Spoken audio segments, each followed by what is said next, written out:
Hi hello guys, welcome to விஜேஸ் atrocity vlogs. Evening snacks தாங்க பார்க்க போகிறோம். என்ன ரவுண்ட் ரவுண்டாக இருக்குன்னு பார்க்குறீங்களா? போண்டா தாங்க. சக்கரவள்ளி கிழங்க வச்சு எப்படி போண்டா பண்ணலாம் தான் பார்க்க போகிறோம். இந்த வேக வச்சதை வந்து நம்ம வீடியோ பண்ணலைங்க, ஓகேங்களா? உப்பு போட்டுட்டு நல்லா கழுவிட்டு குக்கரில் 2லேருந்து 3 விசில் வர வரைக்கும் வேக வச்சு எடுத்துக்கிட்டோம். வேக வச்சதை நல்லா உரிச்சிக்கிட்டு மசிச்சு எடுத்துக்கிட்டாச்சுங்க.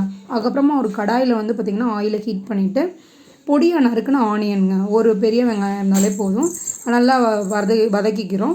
அது வதங்கின ஸ்டேஜுக்கு அப்புறம் ஒரு ஸ்பூன் அளவுக்கு இஞ்சி பூண்டு பேஸ்ட்டு, அது நல்லா பச்சை வாசனை போகிற அளவுக்கு வதங்கினதுக்கப்புறம் பெருங்காயம் ஒரு ஸ்பூனு, மஞ்சத்தூள் ஒரு பிஞ்ச் அளவு, காரத்தூள், அப்புறம் கரம் மசாலா பொடி இதெல்லாம் போட்டு நல்லா மிக்ஸ் பண்ணி நல்லா ஓரளவுக்கு வதங்கினோடனே ஸ்டவ் ஆஃப் பண்ணிவிடுங்க.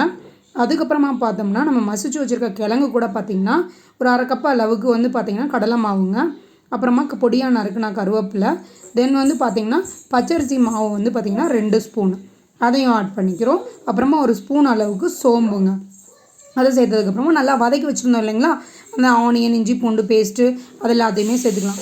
இந்த வதக்குறதுல வந்து நீங்கள் பச்சை மிளகாய் ஆட் பண்ணுறதுனா ஆட் பண்ணலாம். நம்ம பசங்களாம் சாப்பிட்றாங்கன்னா நம்ம ஆட் பண்ணல. தேவையான அளவு உப்பு சேர்த்துக்கிட்டு அதை நல்லா பிசைஞ்சு எடுத்துகிட்டு வந்துடுங்க. இல்லை தண்ணி எதுவுமே ஆட் பண்ண தேவையில்லைங்க, அப்படியே பிசைஞ்சிங்கனாலே இந்த பதத்துக்கு உங்களுக்கு கிடச்சிரும். அப்புறமா உருண்டையாக பால்ஸ் மாதிரி நம்ம பண்ணிக்கிட்டோம். நீங்கள் என்ன ஷேப்பில் வேணால் நீங்கள் பண்ணிக்கலாங்க.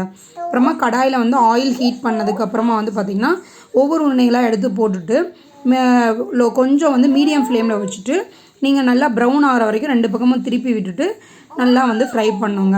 ஸோ ஃப்ரை பண்ணி நமக்கு எடுத்துட்டோம்.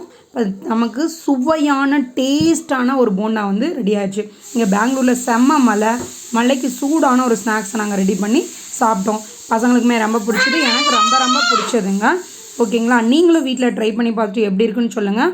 நம்ம சேனலில் ஃபஸ்ட் டைம் பார்க்குறவங்களா இருந்தீங்கன்னா நம்ம சேனலை சப்ஸ்கிரைப் பண்ணுங்கள், லைக் பண்ணுங்கள், கமெண்ட் பண்ணுங்கள், பெல் பட்டனை தட்டி விட்டுட்டு போங்க. தேங்க்யூ ஃபார் வாட்சிங்.